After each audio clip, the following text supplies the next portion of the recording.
सा काम किया। और देखत देखत गई बिलाई,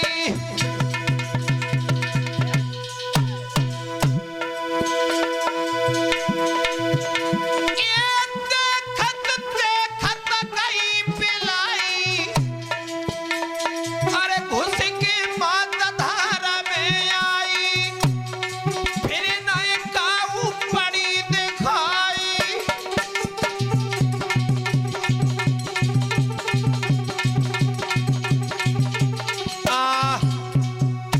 उसी समय गंगा देव उस बच्चे को देवव्रत को लेकर के चली गई। धीरे धीरे समय व्यतीत होता चला गया। जब वो बच्चा बड़ा हुआ तो गंगा एक दिन दोबारा आकर के शांतनु महाराज को उस बच्चे को दे दिया, वापस कर दिया। उसी बच्चे का नाम रखा गया था देवव्रत। धीरे धीरे धीरे धीरे देवव्रत सियाने होने लगे। एक दिन महाराज शिकार खेलने के लिए एक नदी के किनारे पर गए तो उन्होंने क्या देखा कि एक बड़ी सुंदर लड़की है, उस नदी पे नाव चला रही थी। उसका नाम था सत्यवती। अब महाराज सत्यवती को देख करके इतने व्याकुल होने लगे, विचार किया कि अगर इसके साथ में मेरी शादी हो जाती तो मेरा जीवन ही धन्य हो जाता है। अभी आप लोगों ने ये कथा सुनी होगी उपदेश के द्वारा। महाराज शादी करके आए थे, लेकिन उस देवव्रत ने प्रण किया था उस शादी में। क्या प्रण किया था? सत्यवती के पिता थे निषादराज। निषादराज शादी करने को तैयार नहीं थे। उन्होंने ये कहा था कि अगर मेरी लड़की की संतान हस्तिनापुर की राजगद्दी पे बैठेगी तो मैं शादी कर दूंगा। लेकिन महाराज शांतनु पहले से ये वचन दे चुके थे कि हस्तिनापुर का राजा तो मैं गंगा के 8वें बालक को बनाऊंगा। जब शादी नहीं हो रही तो इधर आकर के देवव्रत ने ये कहा कि मैं अपनी मां गंगा की सौगंध खा करके कहता हूं कि मैं हस्तिनापुर की गद्दी पे नहीं बैठूंगा, तुम्हारी लड़की की संतान बैठेगी। लेकिन निषादराज ने, सत्यवती के पिता ने, विचार करो चलो ये नहीं बैठेंगे, इनके होने वाली संतान ने मेरी लड़की के होने वाली संतान से जबरदस्ती राज्य को छीन लिया तो क्या होगा। उसी समय पे देवव्रत ने ये कहा कि इस बात का भी तुम्हें डर है तो जाओ, मैं भीष्म प्रण करता हूं, आजीवन कुंवारा रहूंगा, कभी शादी नहीं करूंगा। उसी समय से देवव्रत का नाम बदल करके क्या पड़ गया था? भीष्म। आगे चल करके जो भीष्म पितामह के नाम से जाने गए थे। सत्यवती के 2 संतानें हुई थी, 2 पुत्र पैदा हुए।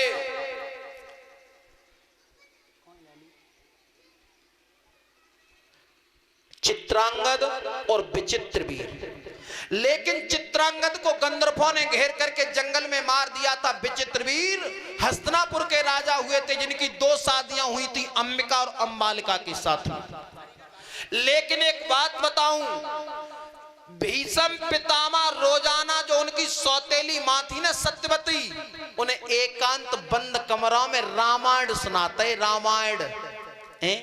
लेकिन जो उनकी 2 बहुएं थी ना, अंबिका और अंबालिका, दोनों ने महाराज को बुलाया और महाराज से ये कहा कि महाराज तुम तो राज्य को चलाने में लगे रहते हो, लेकिन तुम्हें पता है आंगन में क्या हो रहा है?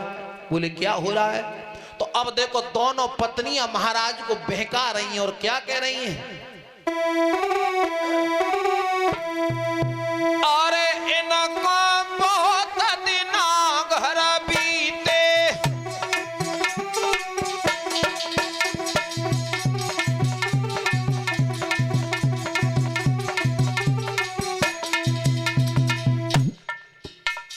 तुम्हारी मां और तुम्हारे जो सौतेले भैया भीष्म, इन दोनों को बंद कमरा में बहुत दिन आए गए हैं। अरे इनको बहुत दिन घर बीते और साजन हुई रहे मन के चीते, और घर में जेठ लगे मौसीते।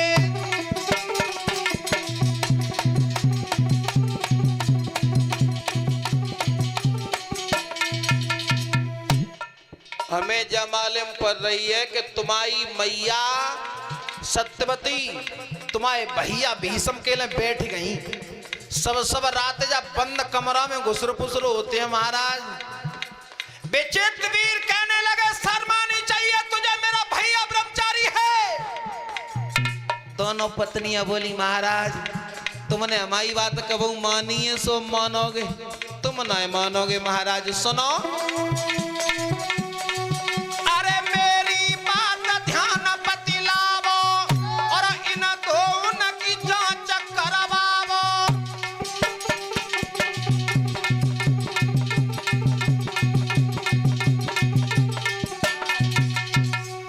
इन दोनों की जांच करवाओ कि आखिर तुम्हारी मैया और तुम्हारे भैया के बीच में रिश्ता है तो क्या रिश्ता है? परीक्षित महाराज जी अब विचित्रवीर विचार करने लगे कि हम किनते जांच करवाएं, किनते करवाएं। बोले चलो मैं खुद ही देखूंगा कि मेरी मैया और मेरे भैया दोनों जब बंद कमरा में क्या करते हैं। अब आपने देखा होगा महलों के पीछे झरोका होते ना, उन झरोकाओं को पकड़ करके हस्तिनापुर का राजा लटक गया और देखने लगा कि यहां से मैं देखूंगा कि मेरी मैया और मेरे भैया क्या करेंगे जब बंद कमरा में। अब भीष्म पितामह को तो रोजाना कोई काम हो तो अब भीष्म पितामह अपनी मैया को रामायण सुना रहे हैं और मैया पलंग पे बैठी है, पैर लटकाए जमीन पे और रामायण सुन रही है। मैया सुनती रही, मैया को नींद आई तो मैया पलंग पे ही लेट गई, लेकिन बाको पैर एक लटकता हुआ जमीन पे रह गया। भीष्म पितामह खूब रामायण सुनाते रहे। विचार करो मैया सोई गई, हुकरा दे वो बंद है गई, अब क्या हो। तो भीष्म पितामह ने रामायण को तो बंद कर दिया, विचार किया कि मैया तो सोई गई लेकिन मैया को पैर नीचे लटक रहा है। अब भीष्म पितामह सोचने लगे कि मेरी मैया का पैर नीचे लटक रहा है और मैंने अपनी मैया की जंघा को अपने हाथों से छुआ तो मुझे पाप लग जाएगा, यहाँ कोई देखने वाला नहीं है मुझे। और जिका वाले में कि देखवे वाओ तो देख रहो, झरोका पीछे लटको हो।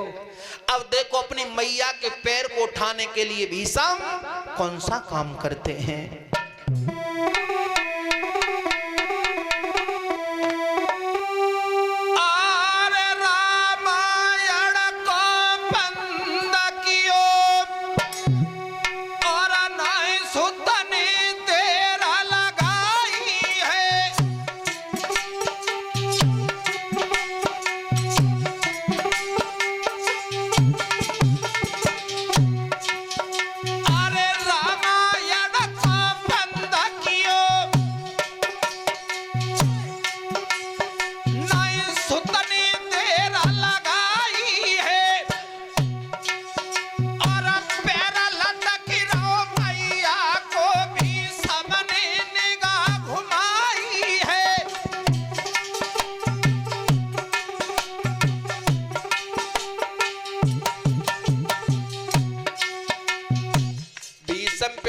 सोच रहे हैं कि मेरी मैया का पैर नीचे लटक रहा है और जहां पैर लटक रहा था वहीं पर कौन सा काम किया भीष्म ने।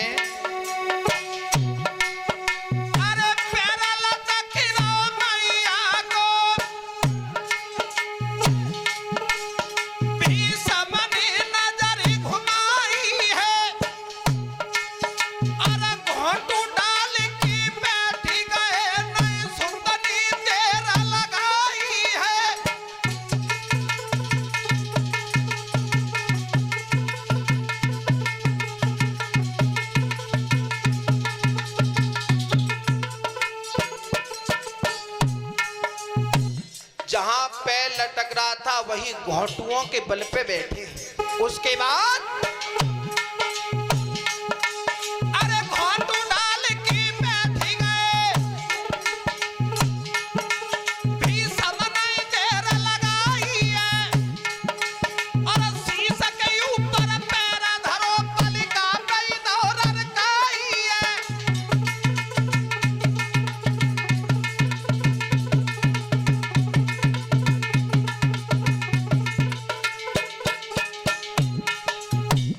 भाई मैया के पैर को अपने सिर पे रखा भीष्म ने, और सिर पे रख के जैसे ही गर्दन ऊपर करी पलंग की तरफ सरका दिया।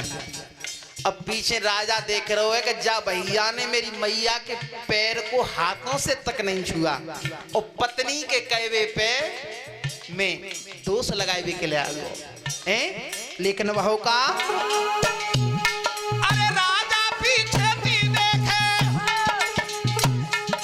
पानी पे नबज हटी आई है, और ब्रह्मचारी का भैया को इन दिनों दोष लगाई है।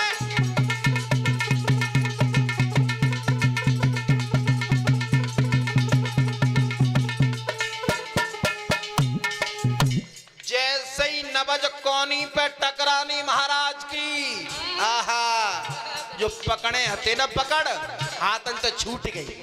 और बहू का अरे पकड़ छूट गई हाथन ते, सोई गिरे जमीन पे आई है, और वेद व्यास की कलम चली जई पप्पू गुरु समझ आई है।